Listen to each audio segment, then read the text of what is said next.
Buenas tardes. Welcome. This will be our fifth of our live streams here. We're going to be here in beautiful Peru in the Andes Mountains, and we're going to be experiencing what it's like to deal with IFR as well as everything else that's associated with it. We're going to be flying a relatively challenging flight directly over the Andes Mountains and arriving down here in Lima, Peru, which is going to be a fun challenge for us. Now, normally when I do these things, I'd be starting inside of the simulator already, but we're going to go ahead and do things a little bit differently because I've had a couple questions asking kind of how you get this all set up for us so that you can be successful. First things first, let's go ahead and take a look at the path of our flight today. What we're going to be doing is we're going to be taking off all the way out this side. This is Francisco Carli. We're going to be intercepting Manku, which is going to be the T226, hit to Aldal, and then we're going to start a very slow descent along the T226, or I should say Tango 226, which is basically a turbojet way, all the way down to this handy-dandy VOR center. This is Jorge Chavez. Then we're going to swing around for an ILS-15 approach. Yes, I'm setting all the stuff for the video and the thing. I had a question in the chat. Okay, so let's go ahead and get this set up over in the simulator itself. So let's go pop over here. First things first, we're going to pick our departure airport, which is going to be Sierra Papa Juliet to Juliet. We're also going to pick our arrival, which is going to be Sierra Papa Juliet Charlie. Now, one really, really cool thing we can actually do is if we wanted to manually enter the different waypoints on our little flight here, we could actually search for them over on this little box here. For example, I could type in this particular one, and it would reveal itself. And you can actually click it and then add it as a particular point in your actual flight. You can even do this with longitude and latitude coordinates if you need to. But in this case, I'm going to be even lazier than that. I'm going to come up here and select low altitude airways, which is going to do a pretty garbage job of selecting exactly where we need to go. So what I'm going to do this time is set it to high altitude airways. That didn't do a very good job either. However, if we go over to arrivals and we select the ALDAL, that's Alpha Lima Delta Alpha Lima 215 approach, it will actually preload that exact flight plan that we need to do that we had from before. And you can see that does a really nice job. Now, what you don't see, which is kind of a bummer, is the incredible mountains we're going to have to get ourselves over.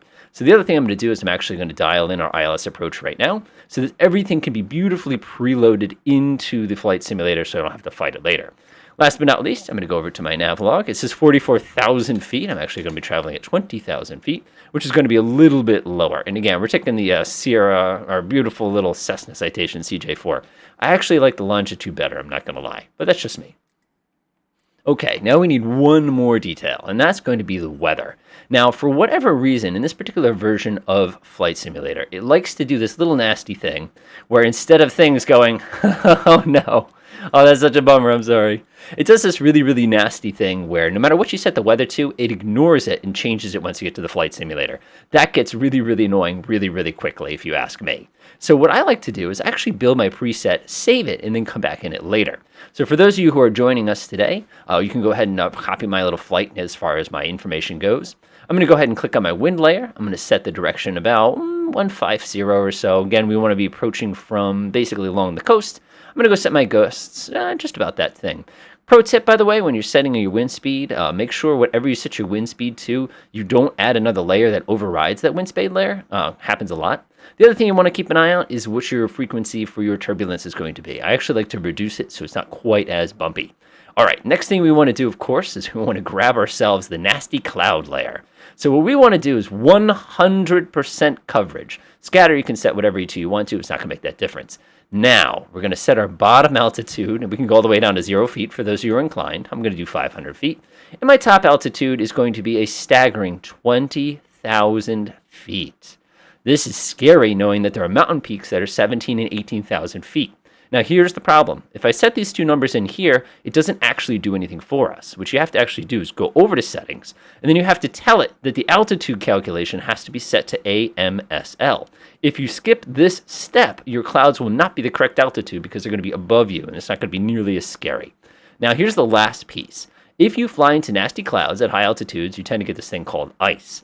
For those of you who are very concerned about ice, feel free to set your temperature a little bit higher. Remember, though, you're going to lose 2 degrees for every 1,000 feet. So if we're at 20,000 feet, that's going to be a 40-degree difference. So you can either set this really low and cross your fingers that you don't get the bad ice, or you can set this really high, which is going to affect our takeoff and landing. So what I'm going to do now is I'm actually going to save this. We'll call this nasty weather. The reason I'm saving this today is because when I load up the simulator, I have to re-input this weather. So I'm just going to call it nasty weather, hit save. Other than that, we're now completely ready to get this thing rolling. I'm going to go ahead and bop the fly button, and we'll go ahead and get going. This is going to be crazy because we're going to be putting up with just about every bit of nastiness you can possibly imagine.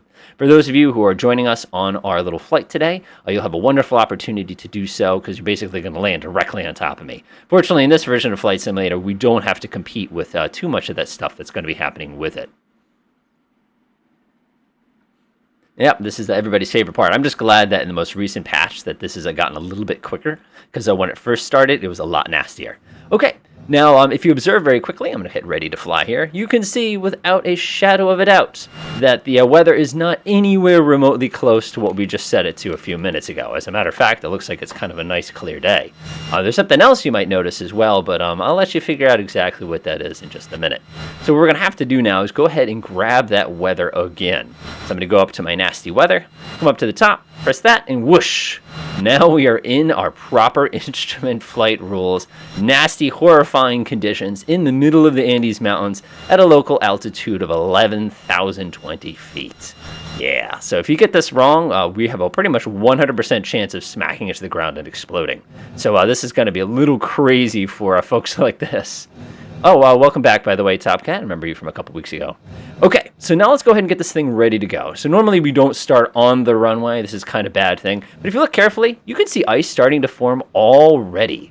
So you can imagine how nasty our flight's going to be today. So first things first, I'm going to get this thing as de-iced as I possibly can get it. And then we've got to get out of these clouds very, very quickly. Of course, I'm getting all sorts of nasty warnings. Nothing too crazy there. Go ahead and acknowledge everything. Looking pretty good there.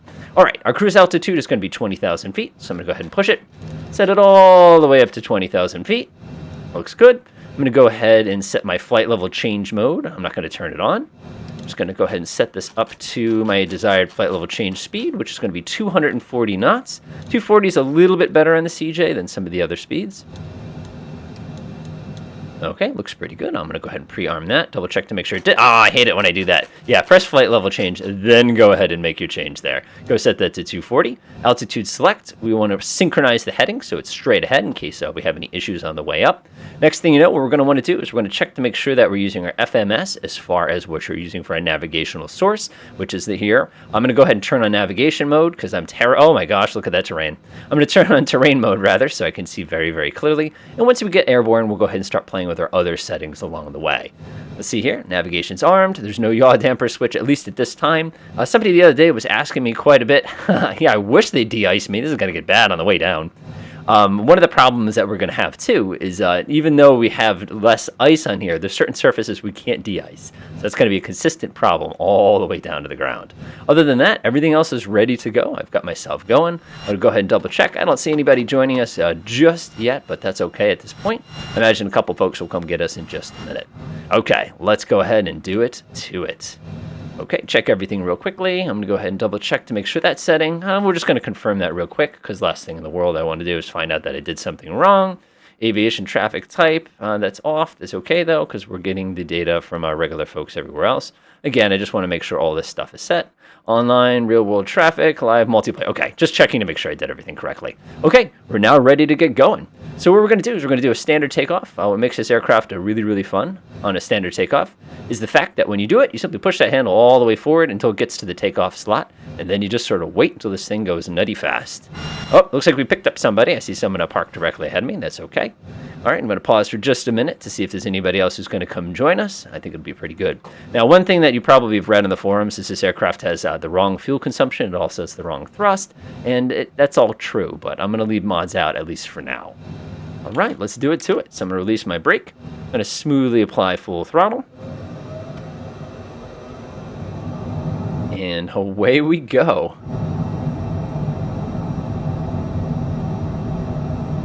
Looking for a speed of right around 140 knots. Hey, how you doing? Now, when you have the anti-ice on, it's going to severely limit your capability as far as going. So even though we've got everything looking pretty good, we don't want this thing to prematurely take off. And here we go. Smooth pulling back. As soon as we get in the air, you want to go ahead and slap up the landing gear. And off we go. Now, the biggest mistake we can make is going to be to go ahead and immediately turn. If we do that, we're going to smack right into a mountain. Instead, if you take a look at my little terrain map, there's this distinctive little river. We're going to kind of follow that for a second and then start our climbing toward that direction. Remember, we're going to have to get ourselves all the way up to about 20,000 feet, basically as quickly and smoothly as we possibly can. Now, the nice thing is once we get out of this nasty fuzz, we'll be able to go ahead and actually see the peaks of these mountains as we're cruising along here. Getting a warning already. Time to reduce power to climb power. We're just going to pull the throttle back to the climb detent. Go ahead and get yourself some nice trim. Now, one interesting thing is in the real plane, when you press the trim button, it makes a very distinctive sound. Kind of a bummer. It's kind of like those old 737s, which had the wheel that if you left the little knob out, it would take your knee off when it would spin too fast. Pretty sure the 707s had that as well. All right, looking pretty good. Again, I'm not going to use the automatic pilot just yet. I'd rather keep an eye on things. We'll at about 7.5 degrees. Again, take advantage of the fact that we know that that river is going to be the low point in this terrain until we can somehow get ourselves over these altitudes. All right. What I will do is once I do get up to cruise altitude, I'll go ahead and reduce speed a little bit to let everybody kind of get caught up. And then we'll go ahead and continue with our flight normally. All right. We're just about cutting through the top of these clouds. And things are looking good. I'm still in manual control at this point. You've got to be very careful. Marco K asks, is there an SID for this airport? That's a standard instrument departure. I believe there is, but I've had a heck of a time trying to locate some of the documentation for this particular flight because a lot of it was in Spanish, and I will actually share some of that with you in just a minute. There's also some, if you go to the community page on my YouTube, it actually has some of the documentation, at least for Sierra Papa Juliet Charlie. Go ahead and give myself a little bit of nose up trim. Again, we want about 240 knots is a good climb speed here. Looks pretty good. I'm going to go ahead and activate the automatic pilot. Let's go ahead and make sure everything looks good. I can go ahead and kill some of my lights here. Okie doke. So right now, we've got the aircraft on the climb detent. I'm actually going to come down. You can see that this would be roughly centered roughly on this. In the real world, you can actually feel a little metal click as that actually pops into position. And you can see we have a set for cruise, but we're going to be so low if we put it in the cruise detent, we're actually going to go too fast, which is really bad. Now that we're finally clear of the nastiness, which is below us, we're going to go ahead and do things. Carl Ruwalt, I'm sorry about your last name. I couldn't pronounce it well. Asked, what are the meals on board today, Cap? Unfortunately, we have only a 26-minute flight, so we're going to be handing out some coffee as well as some light snacks. If you need anything to drink, if you actually go there in the back case and flip this thing open on the right, there's a little mini fridge. Hopefully it's chilled enough for you, but I think there's some ice in there from yesterday, so feel free to check that out as well. Okay, we're continuing to climb. We're getting to our cruise altitude. Now it's time to go ahead and back the throttle out. On a good day, we could just slap this thing into the cruise detent and leave it alone, but unfortunately for us, we can't. So we're actually going to have to do this manually today. All right, looks good. I'm going to go ahead and save some of the stress on our engines real quickly by shutting that off real fast. We are clear of visible precipitation. Now, I want to point out the fact. We are at 20,000 feet, yet there are peaks that are coming and saying hello to us, which is just excessive. I can't get over just how crazy some of this could be if you're flying through this in the real world. You always read these horror stories about these terrible accidents. Okay, now that we're on our way, we're going to go ahead and make sure everything else is set up. I'm just going to check something real quick on my settings here. I don't want to be too loud and deafen everybody. Okay, so now what we're going to do is we're going to go ahead and take a look at what we need to do to get this plane back down on the ground, because this is going to be scary and it's going to happen very quickly. So I'm going to go ahead and flip up my little piece here. We're going to need this in just a minute, but I'll get there. Okay, so here is going to be our approach procedure. We're going to be crossing this particular point. This is the Manku waypoint. We're going to proceed direct to Al Dal. Now, when you hit this point, we need to start a gentle, slow descent, because remember, there's a gigantic mountain right here, and if we go choo-chooing into it, it's going to wreck us.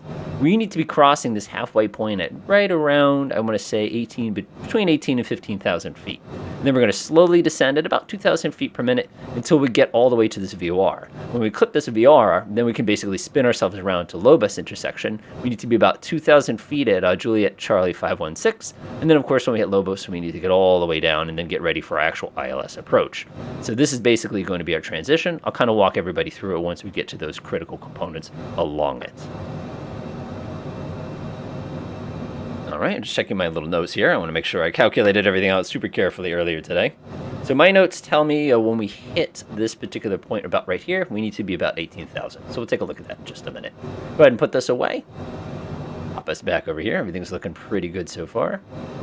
And I don't want to do anything too crazy here. Oh, I didn't turn myself down. I can be pretty loud sometimes.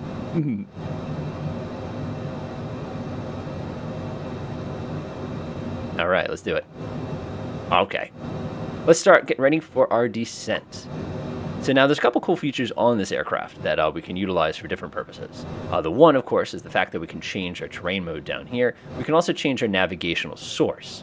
So right now it's set up so that the FMS is feeding us all the critical information that we're going to need to know. So if we wanted to switch this, for example, to a VOR, we could come down to here where we have our tuner, and we could go ahead and actually set it manually. So for example, if I wanted to do Juliet Charlie Lima VOR, which happens to be where we're going to be going at the airport, I could just come in here and actually dial that in manually. So I'll go ahead and type in 116.90 and go ahead and click this button next to it, and now we've actually tuned the radio to that position. So now that we've taken care of that, we can go ahead and actually change this screen so that we can actually see exactly where that is. So right now our main computer is running off the FMS, but we can monitor the VOR on this side. So if I go to lower menu, I can just go all the way down here to where it says nav source. I can scoot through it a little bit, and you can see that when I shifted to VOR2, which is my nav2, it's automatically opened up all this new data. Press escape, and you can see, just like I promised, that's exactly where that navigational data is. Now, the reason this is so cool is this gives us the ability to actually use this as a way to kind of do a secondary monitor of what's going on.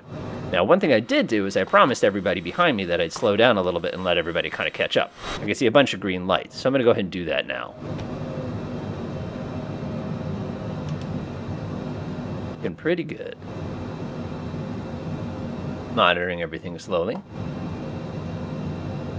Now, one thing I really do appreciate is the fact that they loaded in our ILS frequency already, so we don't even have to worry about that. The FMS on this aircraft does have the ability to automatically switch to the ILS when it comes time to do it. All right, we're about 22.4 nautical miles away from a waypoint called Alpha 2. Go ahead and zoom out just a little bit. Like I said, I'm slowing down to let everybody kind of get caught up behind me. Taking a quick look here. Just studying real carefully. It looks like we're going to be hitting that point here. Looking at my notes here, Alpha 2, we need to be at an altitude of 180,000. So we're going to start our descent once we get to that point. Now, if you actually look at the terrain monitor, you'll realize that we're descending through a valley here. And obviously, like I said, if we get it wrong, look what's waiting for us. So this is going to be super exciting today. Of course, this would be a great time to ask if you got any of that coffee left back there, do you? These people are never there when you need them, but that's all right. All right, that should be slowed down enough. Hopefully the folks behind me can start catching up. Like I said, I'll kind of bring it down. I'm looking straight back. I saw them a moment ago. There they are. They're right there. This is crazy.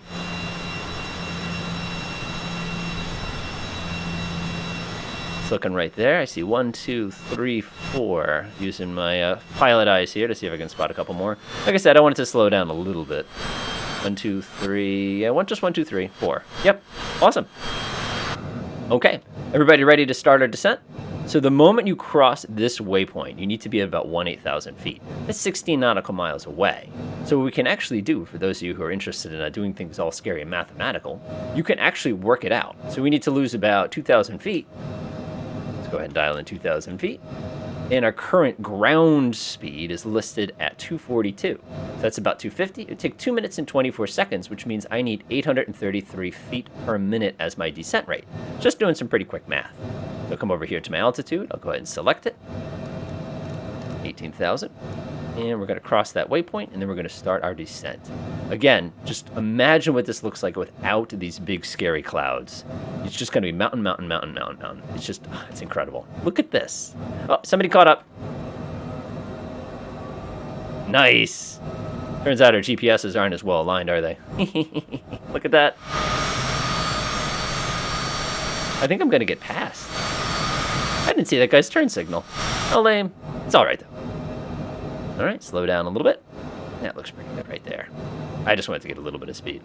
Okay, so as soon as we cross this position, we're going to start our descent. Like I said, we're going to need about 1,800 feet per minute in order to get down to that new altitude. I'm sorry, 833 feet per minute, which you can probably round up to 1,000. The important thing is we don't want to be under that altitude when we get to that position. Otherwise, things are going to go pretty bad for us, as you could probably imagine. Got my wing. I just saw him a minute ago. I'm going to sit in the side seat here. Do I still see him? It's great when you have a button on your joystick. You just push to quickly jump to the spot, and then you can snap back. Always have a button for that, by the way. Zoom in just a teeny tiny bit. Looking good. Now, as far as speed restrictions goes, the only main speed restriction that we're going to be worried about today is going to be when we finally get to that position where we cross over the airport. Then we're going to have to knock our speed down significantly. My Spanish is not the best, but I'm guessing velocidad is probably going to be speed. So that tells us 230 when we cross the VOR, and we need to be doing 200 before we turn to go ahead and land the aircraft. So it's going to be pretty exciting as far as that part of the flight goes. Oh my gosh, look at how high these things are. So in case you couldn't tell, we got a bit of a hardware upgrade on this computer. That was kind of a nice little thing. Thanks so much for everybody's support. They're the only reason I was able to get this possible. So things should be running a little bit smoother than they are, at least in the past. Okay, let's get ready for our descent. Almost there. 4.7 nautical miles. Here we go.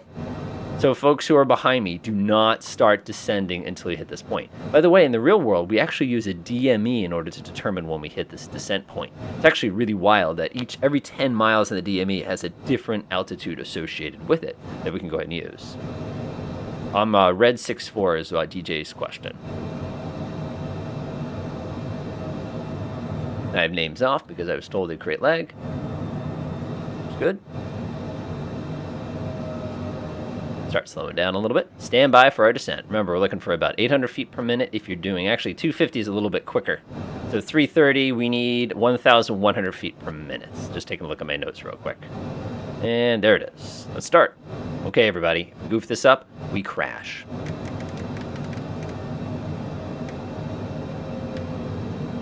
Again, when you're descending, make sure you back that throttle back because you do not want to be rushing this descent. Try to keep your speed at the same, especially with your actual ground speed.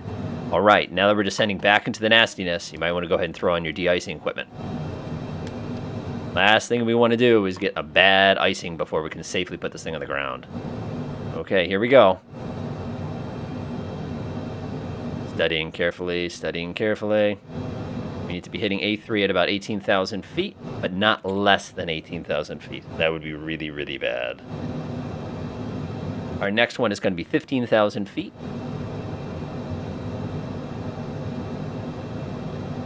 That's going to give us a vertical speed, if I keep the same speed, of about 2,000 feet per minute. SS Dean asked, how do you change your username on PC? The big thing is it's all about your Microsoft account. If you signed in with your Microsoft account, you can actually rename it using the Microsoft website. Okay, so it looks like we're going to be just a tiny bit early. We're about 4 nautical miles away with 400 feet to go. As long as we don't go under that altitude before we hit that point, we should be perfectly fine. Sticking my head up real quickly. Oh, gosh. It's like flying into a nice lemon dessert. All right, we want to level off when we get there. Go ahead and bring the throttle back up. Oh, I don't like this. I feel sorry for all the people behind me. Oh. That's pretty impressive, I'm not going to lie. I should have turned on nameplate so I can keep track of everything. All right, stand by for our next altitude change. It's going to be dropping down to an altitude of 15,000. SS Dean asks, because he did it with Steam, does it make a difference? I believe you have to sign in with your Xbox account or whatever it is, and that's what you can actually rename. All right, time to go down to our next altitude. We're going to drop down to 15,000 feet. Oh boy, here we go. Vertical speed mode. We're looking at about 1,500 feet per minute this time. Again, keep an eye on that speed. I was going to say, somebody's on my sick. Oh gosh, look at this. Here we go. Oh man, I should have disabled the VFR stuff. That just kills me a little bit. Oh man, this is not cool. You know, I've done these kind of flights a few times, both in the real world as well, not in a jet, obviously. I've done flights like this in the real world in propeller jockeys, and I can tell you, going into that is just like instant anxiety, and it just, I don't know, it's a little scary. It's a little scary. I know we'll be fine in the end. We've done this a million times together. Going to increase my vertical speed just a teeny tiny bit. We're supposed to be crossing A4 at, like I said, at an altitude of 15,000. I'm a little on the high side, but that's okay. Here we go. All right, I'm going to go ahead and flip on all of my lights for visibility. I don't want to get rear-ended, at least not today. Oh, no. I love when this happens in the real world, where you get two different layers of clouds. Okay, here we go. Okay, no pressure, no pressure, no pressure. Okay, we're supposed to have been at 15,000 feet when we crossed it. We're 1,000 feet high. But as long as we're above that altitude, we're safe.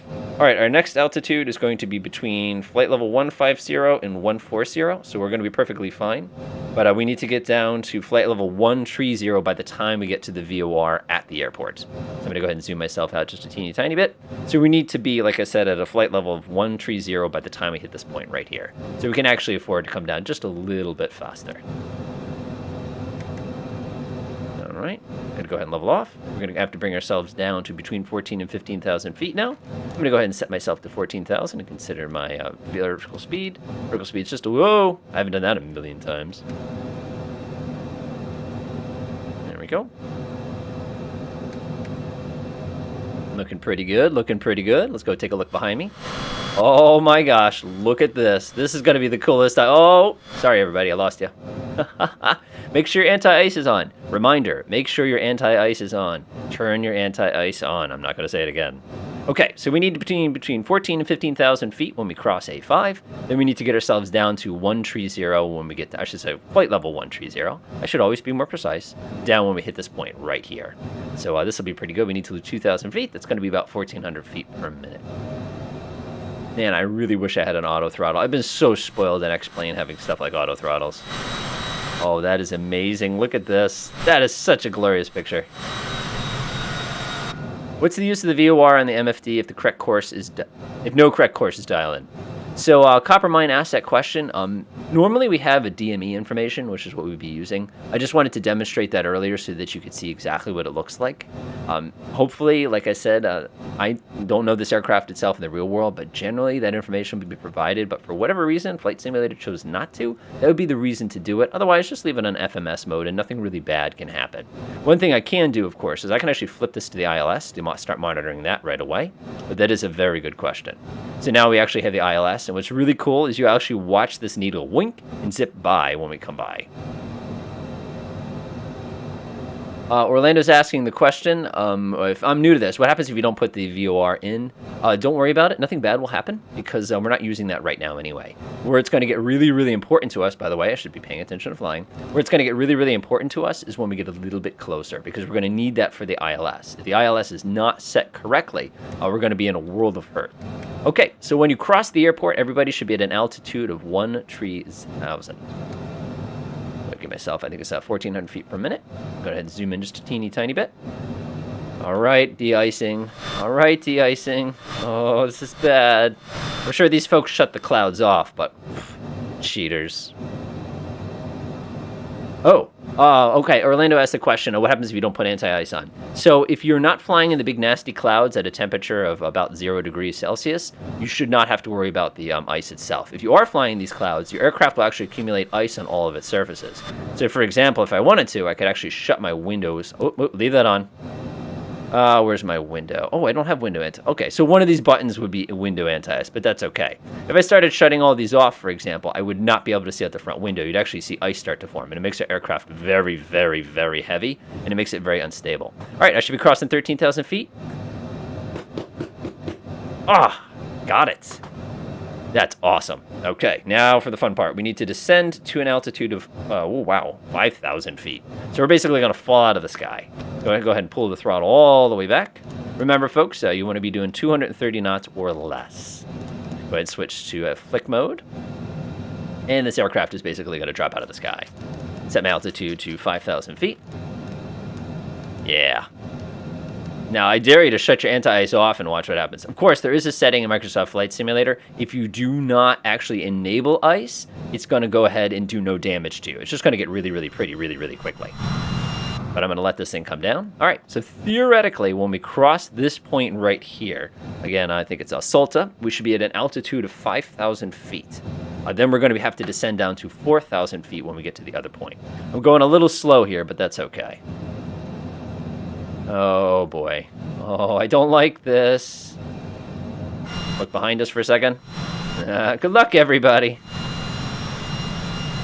Oh man. Known icing condition in the Andes Mountains. Now, the interesting thing is I actually have TAC view, so it would be kind of fun to go check this actual mission out here and see just how close we got to those mountains when we came down. So we're still really, really, really high, but again, we just need to be at that one before. Yeah. And from the real world, I can tell you from flying during the winter that even though it's like you didn't get ice on the plane, every once in a while, like the carburetor, like on a Cessna 172 or 82, would stuck in a piece of ice that was starting to accumulate a little bit, and the whole airplane would stutter for just like a tenth of a second, just enough to make your heart basically drop through the floor of the plane. You go, oh my God, am I going to die? It's just, oh man, those are fun times. But these nice hazy days. And I got my speed under control. Don't forget, folks, when you drop under 10,000 feet, go ahead and flick on those landing lights. You're going to need those. All right. So when we get to the next waypoint, which is right up here, we're going to need to be at an altitude of, like I said, about 4,000 feet. When you swing around to Lobos, you want to make sure your speed is about 200 knots, and you want to make sure your altitude is about 2,000 feet or so. Now, one of the cool things is when you can see out the window, there's a really nice mountain range right in here, and all of Lima is basically right here. Now, there's actually a really, really good tip I'm going to give everybody, too. When you do this final turn and you start setting yourself up for your landing, don't accidentally, this is going to happen to a couple folks, I guarantee, don't accidentally activate the approach, because if you do that early, it'll actually fly the approach backwards. So be very, very careful with that. You want to use heading hold, or you want to fly it by hand, which is even safer. And I found accidentally earlier when I was testing this a little while ago that the autopilot and your trim aren't the same setting of trim. So if you shut your autopilot off and you've been on it for a while, it'll actually go just like it does in the movie Airplane, for those of you guys who are actually, it's actually pretty funny I mentioned Airplane because we have a Ted Stryker in our chat today. That's good. All right, everybody's looking pretty good. I got some folks a little bit below me. I got some folks a little bit behind me. We've never done a group ILS landing in fog before, so this will be kind of fun to try.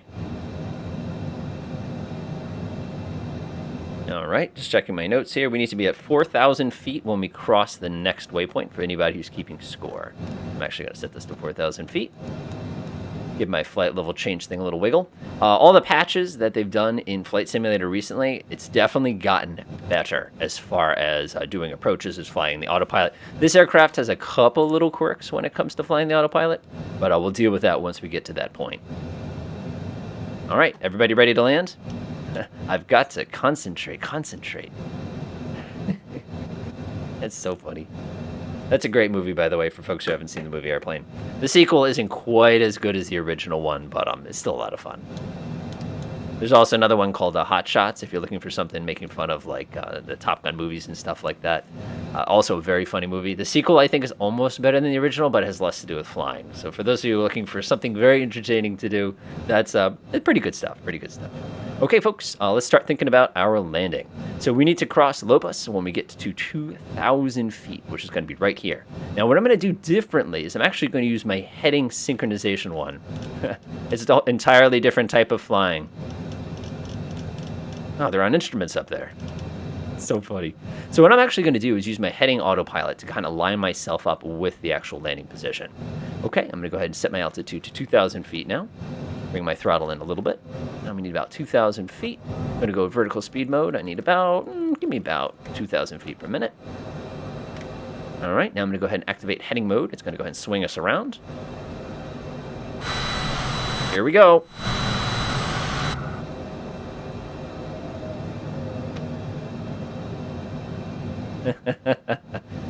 Yes. Yeah, Airplane's a great movie.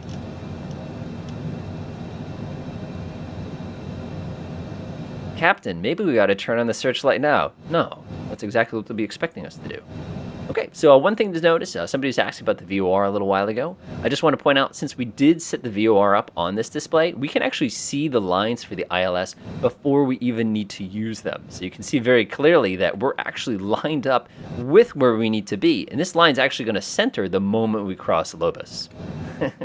Now we're getting all the nasty drug references. Make sure when you cross Lobos that you're at an altitude of 2,000 feet. Be prepared to land the plane. This is an excellent time to confirm that your navigation radio is set to 109.70. Oh no. Hopefully you didn't freeze up there. Apparently we lost one who went for a swim. It looks like we still have 1, 2, 3, 4 in formation here, so it can't be going too bad. No, it's a brand new approach. It's the seaplane approach. All right, hitting at Lobus. I'm going to be doing just around 200 knots when I cross Lobus here. And then what I'm going to do is turn the plane towards the landing approach at the last second, basically. And then I'm going to flip on the approach autopilot when I'm in a spot to actually land. You'll see what I mean in a moment. Now watch this. So I'm going to go to PFD menu. I'm going to go ahead and switch my navigational source. Whoop. Of course, when you do that like that, it gets kind of nasty. Set this to VOR1. I'm going to press the nav button. Actually, I'm going to press the heading button. Bring ourselves all the way around. All right, let's do it. Start slowing down for landing. Okay. So now we have it actually set to be listening to the ILS approach. Hey, if you can use the plane again, it's got to be a good landing. All right, start slowing down, folks. Get about 150 knots or so. I'm going to set my heading up to just shy of south. Not quite that much. There we go. All right, good time to double check your minimums. To set up minimums in this aircraft, you just press refs. You go down to your minimums. Radar altitude minimum is a whopping 150 feet, which is amazing. I'm happy with that. I'm going to press the escape key. My minimum is now set. Now watch this. So what I'm going to do now is I'm actually going to put down my first notch of flaps. Landing here. Landing. Of course, when you do that, when you've got ice, the whole entire thing goes like that, because all the ice drops off of it. It's pretty nasty. Make sure you're under 150 knots, by the way. And then what we're going to do is we're actually going to turn on navigation mode after we get a little bit closer. There we go. I'm going to set my altitude, my heading to about 155 degrees. You can see we've required the localizer. Now, if I flip on nav mode, check this out. The aircraft is going to start flying the localizer as opposed to flying the glide slope. Now, you're probably going, why would you do that instead of just flying it by hand?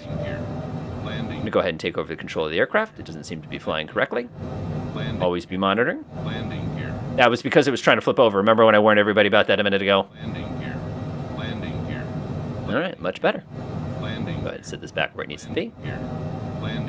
Go ahead and trim this thing back out.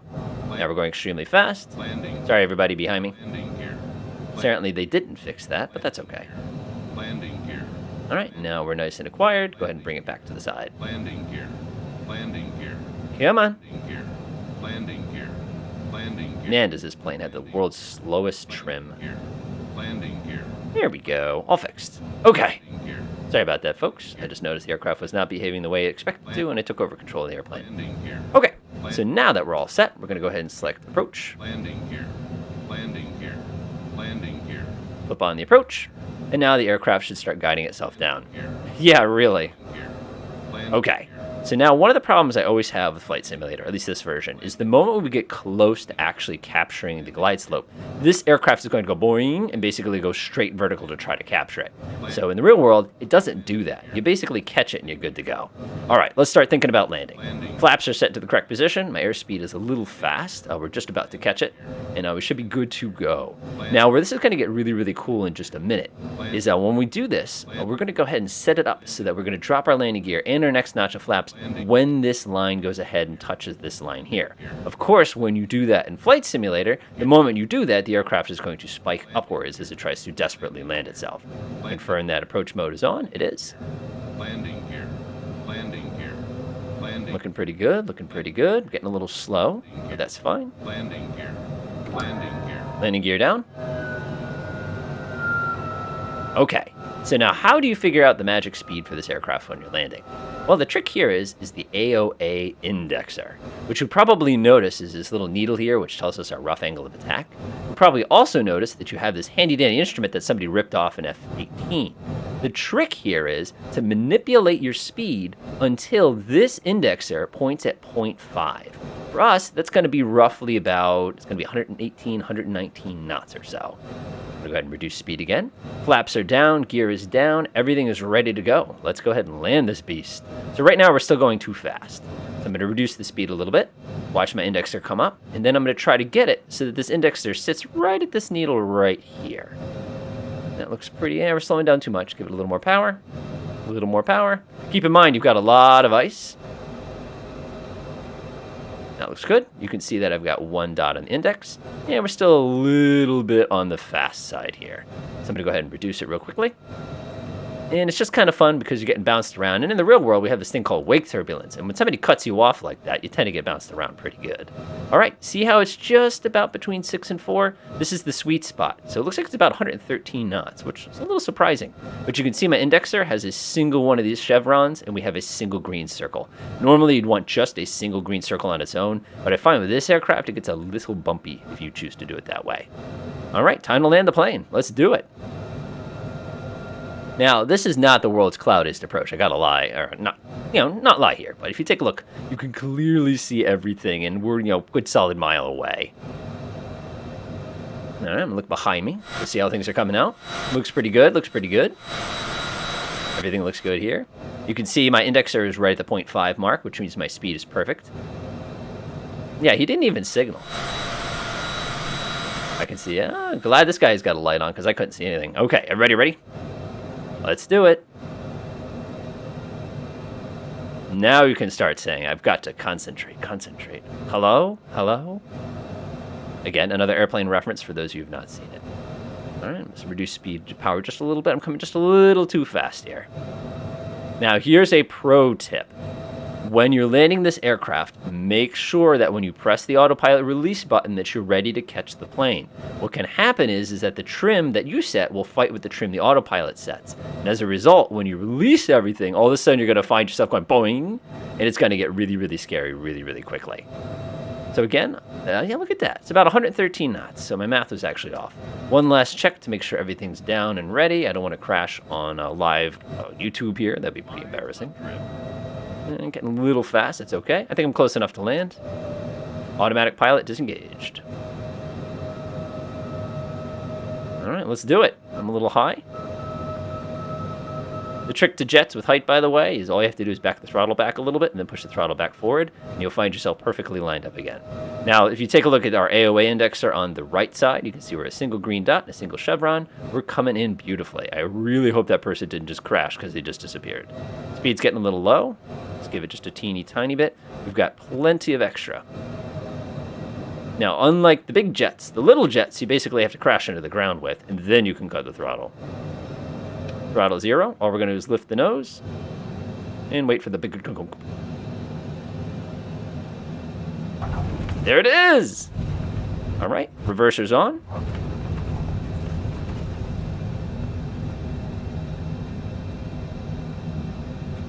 All right, reverser's off. We're here. All right, folks, let's all be judgmental of everybody landing an ILS approach.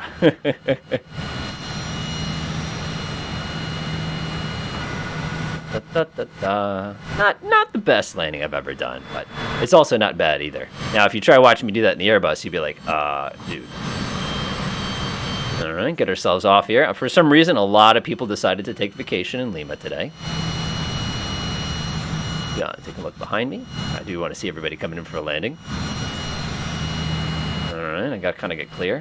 Whoever the gentleman or a woman is ahead of me, if you could take a left turn at your next taxiway so we can get a good look at everybody coming in, that'd be awesome. Uh-oh. This is the most expensive live stream we've ever done based on a total aircraft cost. Take a look behind me. Looking pretty good. Looking pretty good.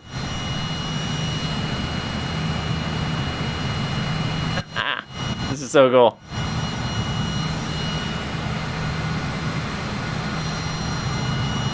Just gonna watch, just watching. That is so cool. All right, I'm gonna go ahead and take myself a left here. I do want to see people come in for landing, so I gotta kind of rush it a little bit here.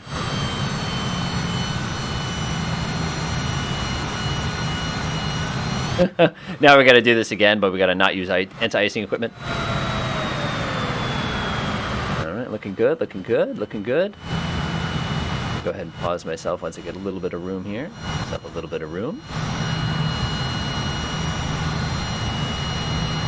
Oh, we got another one coming in. Looks pretty good, looks pretty good.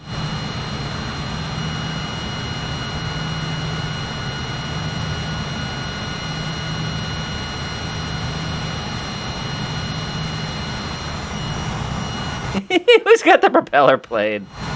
Really? Alright, let's see if anybody else is coming in. Yeah, you can't do this flight in a Cessna 172. You'd have to actually drive to the destination as opposed to fly to the destination because you can't get over 19,000 feet. Alright, I'm watching. Is anybody else coming in? Anybody else coming in? I'm watching. You gotta have the little fire truck with the Dalmatian barking in the direction of the air there. I think not. Oh, somebody came in a TBM. I have no idea how they got there so quickly, though. Go ahead and flip us behind. The most... That's great.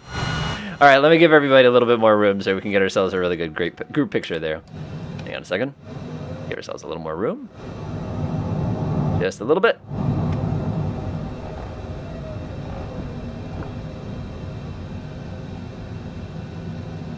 And stop. Okay, that should be a little more room. Let's take a look now. Look at that. That's so great. Oh, you guys make this so much more fun than it should be. All right, I'm actually going to take a picture of that because that will be our nice little live streamy picture thing. Somebody got a... Is that what I think it is? Okay, so nobody brought out the 747. Interesting. I'm going to go ahead and take a quick picture here. Awesome. I love that picture. All right, because we have to end things with a bang here, I'm going to go ahead and take myself to the end of the runway. And we're going to go do something really stupid, but that's okay. That's just kind of how things go. So as usual, right at the end, I'm going to go ahead and ask, does anybody have any questions on either the IFR flying, the CJ, flight planning, anything along those lines? Like I said, as usual.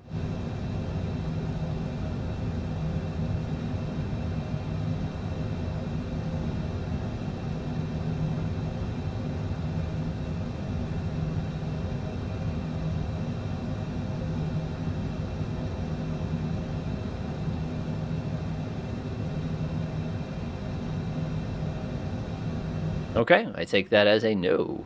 Does anybody have any requests as far as content goes? Taking a look at the other day when we did a poll 2 weeks ago. A lot of people were asking for continuing... nice. We're continuing asking questions about the actual actual flight planning. We'll do quite a bit of that in the upcoming weeks, basically. I see somebody decided to take off anyway, but that's okay. The other question I think everybody was asking was doing continuing kind of doing these let's fly the individual airplanes as far as some of the details goes. Moses NL asked me to mention Uncle Clyde, who passed away on Tuesday. The other question somebody asked is, is the Longitude better than the CJ4? I'm not going to lie, I like the Longitude better. This aircraft is really nice, but the avionics are just a little old school. One of the problems that I actually don't like about this aircraft is that you don't have that DME, basically, by the VOR, and stuff like that.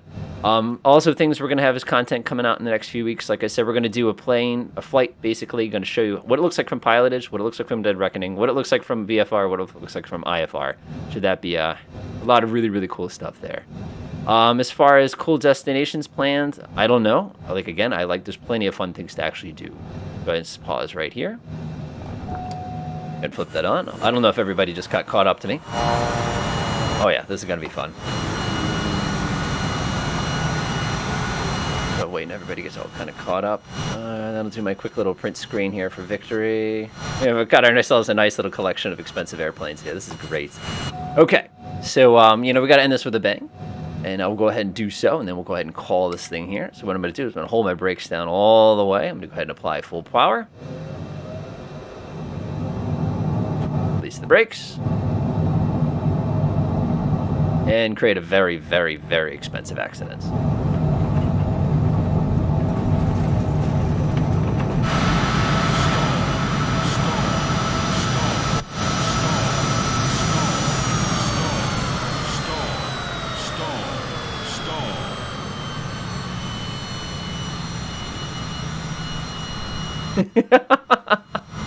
There we go. You're not coming back from that one. Oh god. Oh god. Don't sink. Don't sink. Oh no. Oh, you thought I was gonna crash. I actually pressed the pause button at the last possible second. Alright, any last questions for the order? Oh no, considered I overstressed it. Ah, I couldn't win. No, it's just fun to when you have a flight that works that well to kind of end it that sort of way. Okay, folks, I'll be hang around for a couple questions on the chat if anybody has anything. Otherwise, hopefully this was kind of a fun one. I know it was a little different trying to do this in IFR, a little less crazy than it was during the last one. If you have any of the ideas for as far as videos or anything like that goes, feel free to throw them in the chat. Otherwise, kind of keep an eye out. We're going to be doing a lot of flight planning stuff in the next few weeks. I think for live streams, I got to see how we did with this one before we plan our next one kind of thing. But happy Halloween, everybody, for those of you who celebrate it.